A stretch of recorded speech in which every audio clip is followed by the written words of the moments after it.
ओला उबेरला आता नवीन पर्याय मिळतोय का? आणि यावेळी नफा थेट चालकांच्या खिशात जाणार का? पाहूया. केंद्रीय सहकार मंत्री अमित शहा यांच्या उपस्थितीत देशातील पहिल्या सहकारी तत्वावरील ऑनलाईन टॅक्सी बुकिंग सेवा भारत टॅक्सीची अधिकृत सुरुवात झाली आहे. ही सेवा सुरुवातीला दिल्ली, NCR आणि गुजरातमध्ये सुरू करण्यात आली असून पुढील 2 ते 3 वर्षात ती संपूर्ण देशभर विस्तारली जाणार आहे.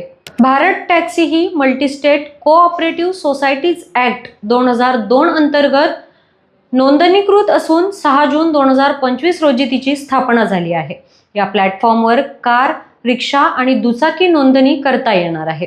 विशेष बाब म्हणजे ही सेवा शून्य दलाली आणि वाढमुक्त किंमत प्रणालीवर काम करणार असून नफा थेट चालकांसोबत वाटला जाणार आहे. चालकांसाठी 2 महिन्यांचे प्रशिक्षणही देण्यात आले आहे. मग आता भारत टॅक्सी खरंच गिग इकॉनॉमीमध्ये नवा आणि न्याय बदल घडवणार का?